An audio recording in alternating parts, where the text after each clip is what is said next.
పరలోకమే నా అంతఃపురం, చేరాలనే నా తాపత్రయం.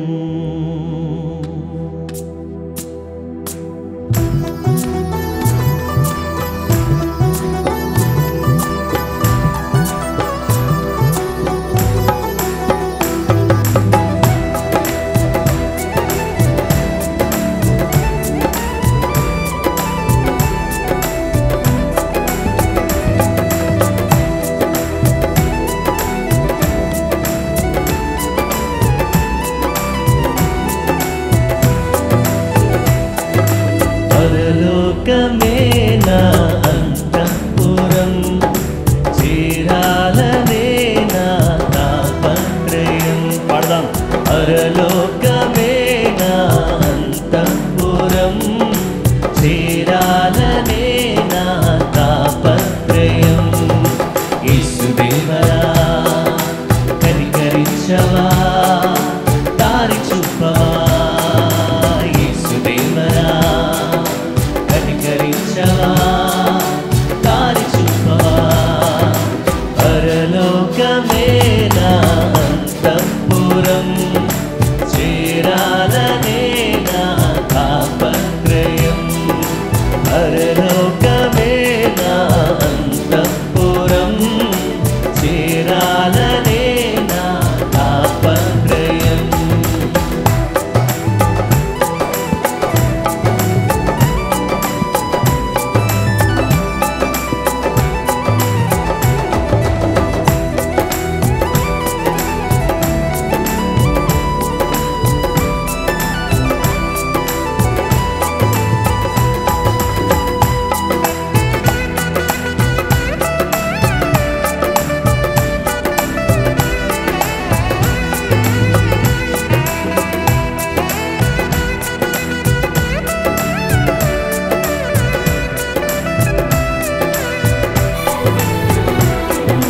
స్వల్పకాలమే ఈ లోక జీవితం, నా భవ్య జీవితం బహోజ్వలం.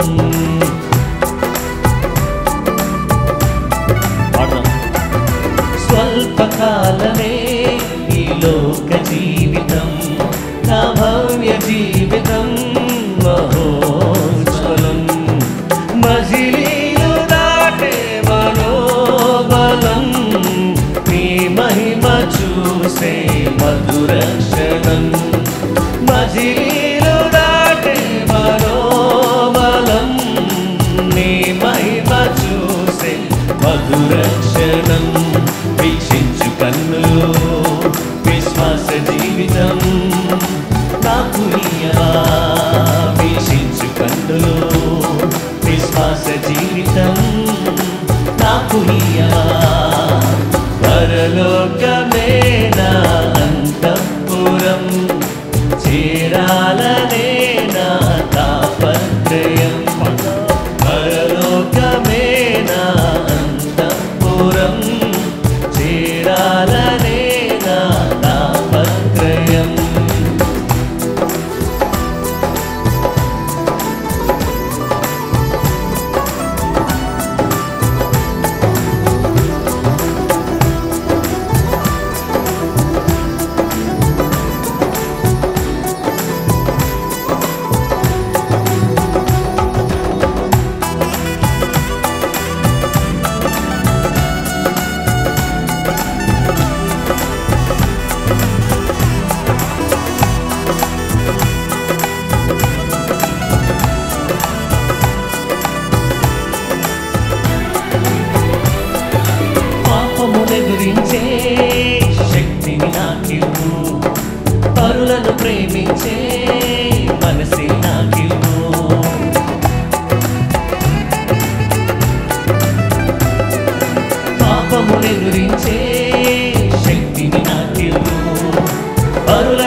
నాకు నేర్పవా నౌకాల జీవితం కన్నీటి అనుభవం నాకు నేర్పవా పరలోకమే నా అంతఃపురం చేరాలనే నా తాపత్రయం పరలోకమే నా అంతఃపురం చేరాలనే నా తాపత్రయం యేసు యేసుదేవరా కనికరించవా దారి చూపవా యేసుదేవరా కనికరించవా దారి చూపవా పరలోకమే నా అంతఃపురం చేరాలనే నా తాపత్రయం పరలోకమే నా అంతఃపురం చేరాలనే నా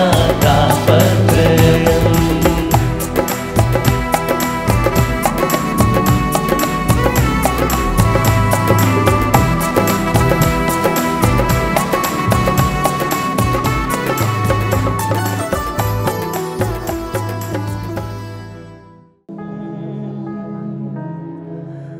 నా తోడు నీవే దేవా నా బలము నీవే ప్రభువా నా ధైర్యం నీవే దేవా నా సర్వం నీవే ప్రభువా నా తోడు నీవే దేవా నా బలము నీవే ప్రభువా నా ధైర్యం నీవే దేవా నా సర్వం నీవే ప్రభువా కాపాడే దైవం నీవేగా కరుపాపగా నన్ను కాచేగా కాపాడే దైవం నీవేగా కరుపాపగా నన్ను కాచేగా నీ దయలో నీ కృపలో నీ ఒడిలో నన్నిలలో నీ దయలో నీ కృపలో నీ ఒడిలో నన్నిలలో నా తోడు నీవే దేవా నా బలము నీవే ప్రభువా నా ధైర్యం నీవే దేవా నా సర్వం నీవే ప్రభువా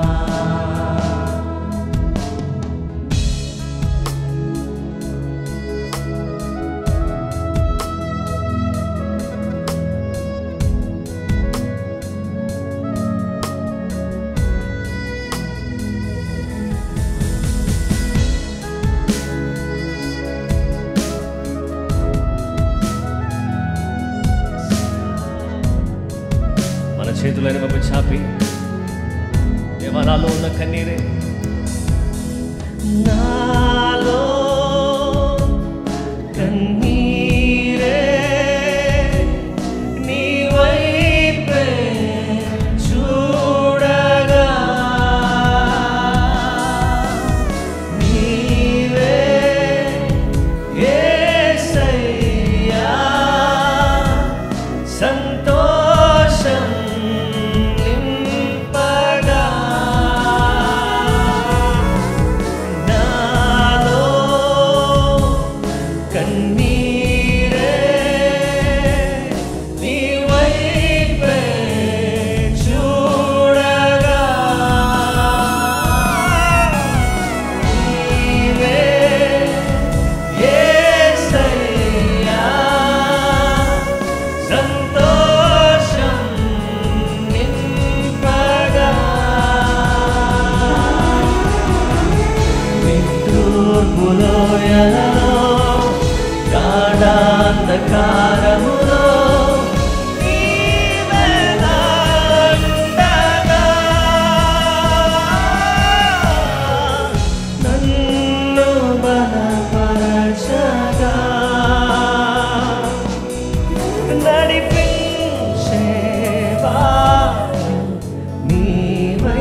నా తోడు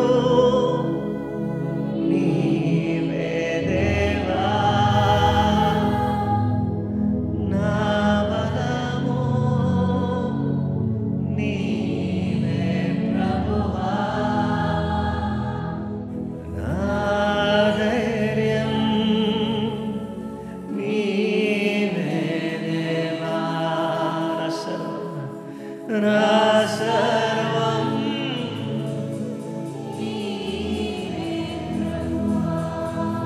హల్లెలూయా హల్లెలూయా హల్లెలూయా హల్లెలూయా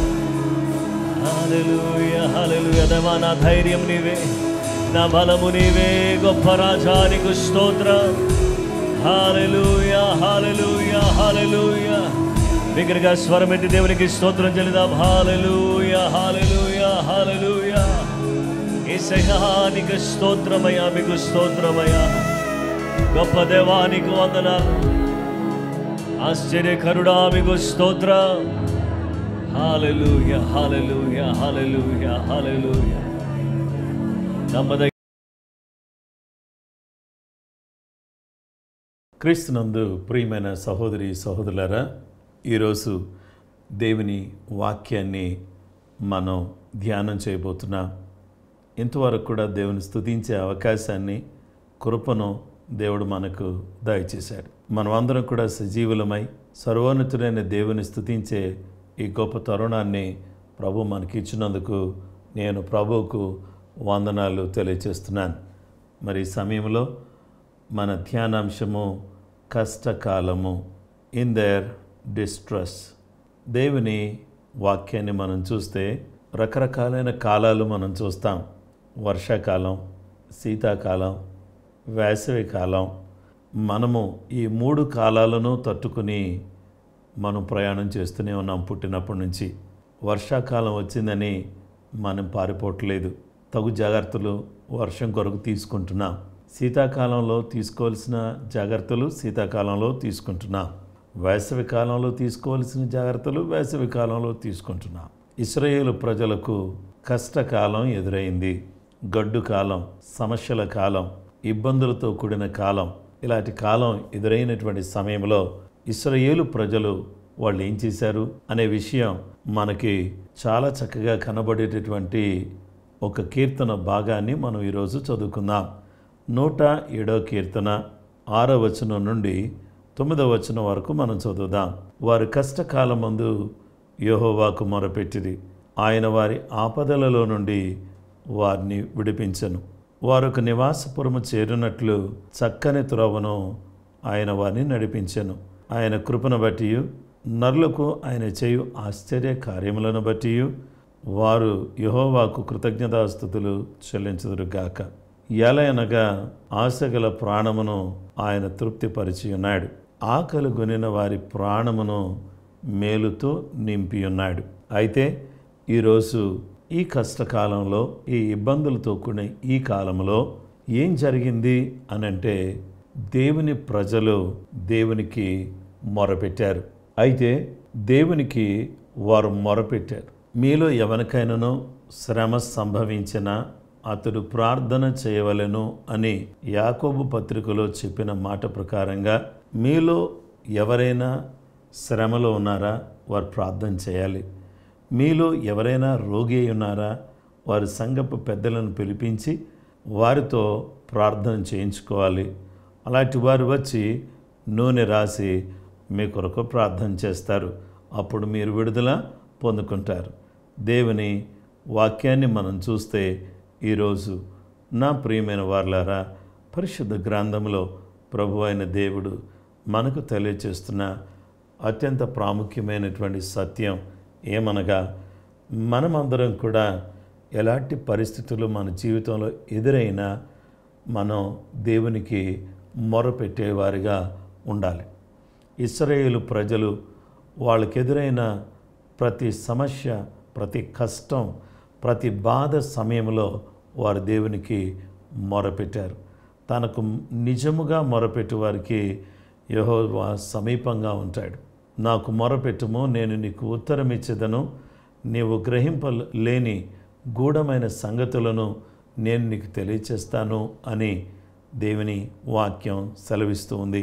దేవునికి మనం మొరపెట్టేవారుగా ఉండాలి. కష్టాల్లో, ఇరుకుల్లో, ఇబ్బందుల్లో, శోధనలో, ఆర్థిక సమస్యల్లో, కుటుంబ సమస్యల్లో, మన పిల్లల చదువుల విషయంలో, పసిపిల్లల ప్రాణం విషయంలో మనం అందరం కూడా దేవునికి మొరపెట్టేవారిగా ఉండాలని, దేవునికి మనం మొరపెట్టినప్పుడు ఏం జరుగుతుంది అనే విషయాన్ని మనం చూస్తే దేవుడు మనల్ని విడిపిస్తాడు. God delivers. మన దేవుడు ఎలాంటి దేవుడు అంటే hour God is a God of deliverance.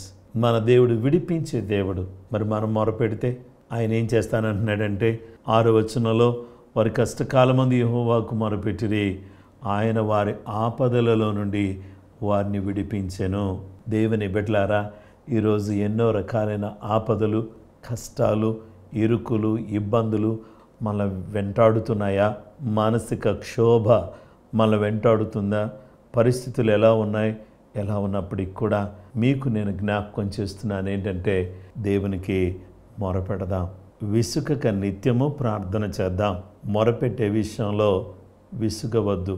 తప్పకుండా మనకు విడుదల దయచేస్తాడు. గొప్ప దేవుడు, మంచి దేవుడు మనకు తోడుగా ఉంటాను అని అభయమిస్తున్న దేవుడు మనకు కనబడుతున్నాడు. ఇక రెండో విషయానికి వస్తే, దేవుడు ఆయన ఏం చేస్తాడంటే నడిపిస్తాడు. 107వ కీర్తన 7వ వచనం, వారొక నివాసపురము చేరునట్లు చక్కని త్రోవను ఆయన వారిని నడిపించెను. He led them also by a straight way that they might go to a city of habitation. చక్కటి నివాస స్థలానికి, నివాసపురానికి చేరేటట్లుగా మొరపెట్టే వారిని దేవుడు కష్టకాలంలో విడిపిస్తాడు. దేవుడు నడిపిస్తాడు. ఎక్కడికి నడిపిస్తాడు అంటే నివాసపురం చేరేటట్టుగా, ఆ నివాసపురంలో అడుగు పెట్టేటట్లుగా దేవుడు నడిపించే దేవుడుగా ఉన్నాడు. ఈ దేవుడు సదాకాలము మనకు దేవుడై ఉన్నాడు. మరణము వరకు ఆయన మనల్ని నడిపిస్తాడు అని దేవుని యొక్క వాక్యం తెలియజేస్తుంది.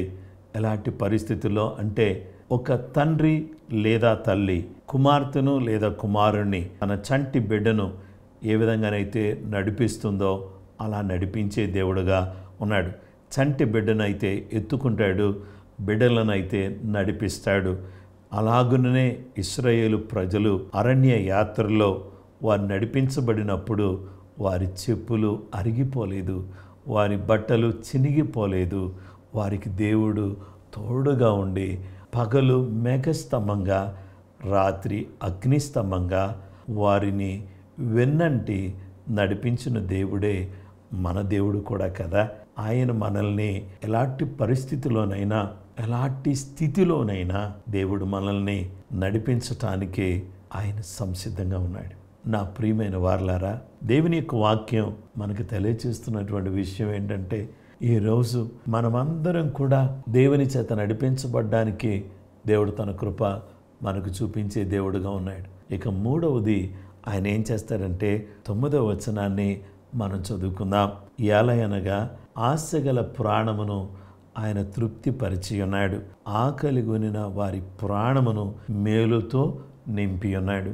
దేవుడు కరుణ కటాక్షములను మనకు కిరీటముగా ఉంచి మేలుతో మన హృదయమును తృప్తిపరిచే దేవుడుగా ఆయన ఉన్నాడు. మన దేవుడు ఆయన మొరపెట్టే వారిని విడిపిస్తాడు, నడిపిస్తాడు, మూడవదిగా తృప్తిపరుస్తాడు. ఈరోజు మన ప్రాణమును ఆయన తృప్తిపరిచే దేవుడుగా ఉన్నాడు. మంచి గోధుమలతో నేను నిన్ను తృప్తిపరుస్తాను, కొండ తేనెతో నేను నిన్ను తృప్తిపరుస్తాను, నేను మేలులతో నీ హృదయాన్ని తృప్తిపరుస్తాను. నీవు అడిగిన దానికంటే, ఊహించిన దానికంటే అత్యధికంగా చేయ శక్తిగల వాడను నేను అని ప్రభు చెప్తున్నారు. ఈరోజు ఆయన సన్నిధిలో ఉన్నటువంటి మనం అందరం కూడా దేవుని బిడ్డలారా, ఈ ప్రార్థన పోరాటంలో మనం కాస్త జాగరూకులమై మొరపెట్టవలసిన వారిగా ఉన్నాం. ప్రజలు ఎన్నో రకాలుగా ఇబ్బందులు పాలవుతున్న ఈ దినాల్లో మనల్ని దేవుడు కాపాడాలి. మనల్ని, మన కుటుంబాలను, మన పిల్లలను దేవుడు కాపాడాలి. అలా కాపాడాలి అని అంటే మనం ఏం చేయాలి? దేవునికి మొరపెట్టాలి కదా. దేవుని సన్నిధిలో విజ్ఞాపన చేయాలి కదా. ప్రార్థన పోరాటములో పాలు పంపులు పొంది విజ్ఞాపన చేయటానికి పూనుకుంటున్నటువంటి నా ప్రియమైన వారలారా, మిమ్మలను అభినందిస్తున్నాను. మనందరం కూడా ఏది ఏమైనా పరిస్థితులు అస్తవ్యస్తంగా ఉన్నా మనం దేవునికి మొరపెడదాం. దేవుని సన్నిధిలో మనం మొరపెడదాం. ఆయన విడిపిస్తాడు, నడిపిస్తాడు, తృప్తిపరుస్తాడు. దేవుడు మనం తృప్తిపరిచినప్పుడు మనం ఏం చేయకూడదంటే మరిచిపోకూడదు. ఆయనకు కృతజ్ఞతాస్తుతులు చెల్లింప బద్ధులమై ఉన్నాం. 8వ వచనంలో ఆయన కృపను బట్టి నరులకు ఆయన చేయు ఆశ్చర్య కార్యములను బట్టి వారు యెహోవాకు కృతజ్ఞతాస్తుతులు చెల్లించదురుగాక. మనందరం కూడా దేవునికి మొరపెడదాం. దేవుడు గొప్ప కార్యాలు చేసినప్పుడు దేవునికి కృతజ్ఞతాస్తుతులు చెల్లిద్దాం. దయచేసి తలలు వంచి కళ్ళు మూసుకుని మనం అందరం కూడా దేవునికి మొరపెట్టడానికి మన సమయాన్ని గడుపుదాం. దేవుని సన్నిధిలో మన తలలు వంచుదాం. వీలైన వారు మోకాళ్ళు వంచండి. దేవుని సన్నిధిలో మనం ప్రార్థన చేసుకుందాం. మా ప్రియ పరలోకపు తండ్రి, ఆశ్చర్యకరుడా, ఆలోచనకర్త, నీవు ఎంతైనా నమ్మదగిన దేవుడు నాయనా. వారు కష్టకాలమందు యెహోవాకు మొరపెట్టిరి. ఆయన వారి ఆపదలలో నుండి వారిని విడిపించి వారిని నడిపించాను. మా ప్రభువా, కష్టకాలములో నిద్రించేవారిగా ఉండకుండా, కష్టకాలములో సుఖాన్ని ప్రేమించేవారిగా ఉండకుండా, కష్టకాలములో నీకు మొరపెట్టేవారిగా మేము ఉండడానికి సహాయం చేయి. మా ప్రభువా, నీకు మొరపెట్టుట మేము చేసినప్పుడు మమ్మల్ని విడిపించి మమ్మలను నివాసపురమునకు చేర్చి మేలులతో తృప్తిపరిచి నీ కృప మాకు చూపించే దేవుడుగా మీరున్నారు. భయంకరమైన పరిస్థితులన్నిటిలో నుంచి కూడా మమ్మల్ని కాపాడినందుకు నీకు వందనాలు ప్రభువా. మరి ఈ సమయంలో నిబిడలమైనటువంటి మేము నీ పాద సన్నిధిలో ప్రార్థన చేస్తున్నాం.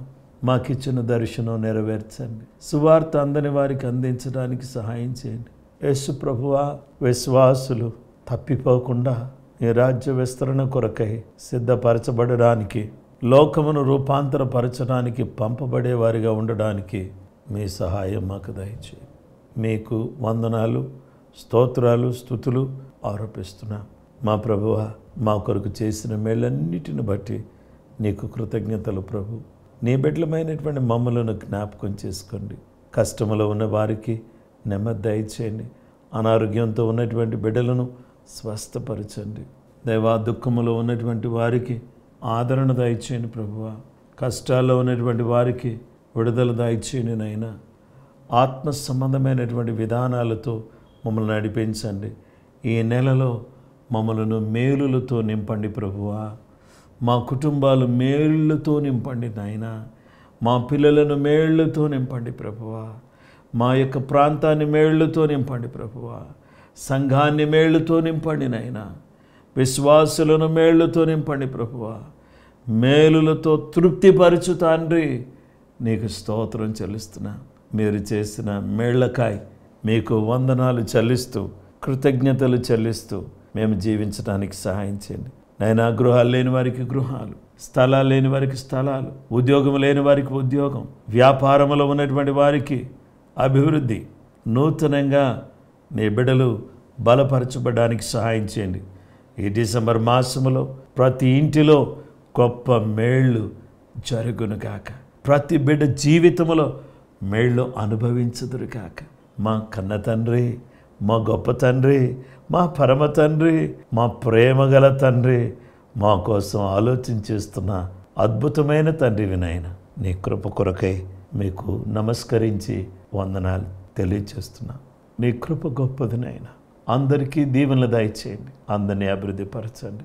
ఆశీర్వాద దీవెనలతో ఈ వారమంతా నీ బిడ్డలు నింపమని ప్రార్థన పోరాటం కొనసాగుతూ ఉండగా అనేక మంది కుటుంబాల్లో గొప్ప ఉజ్జీవం, పరిశుద్ధత, నమ్మకత్వం, ఆశీర్వాదం కలుగునట్లుగా సహాయపడమని యేసయ్య నామములో అడుగుచున్నాము తండ్రి, ఆమేన్. మన పరమ తండ్రి అయిన దేవుని ప్రేమ, కుమారుడైన యేసుక్రీస్తు ప్రభువారి యొక్క కృప, పరిశుద్ధాత్మ అన్యోన్య సహవాసం, సమాధానం నిత్యము మనకు మన కుటుంబాలకు తోడయునుగాక. ఆమేన్.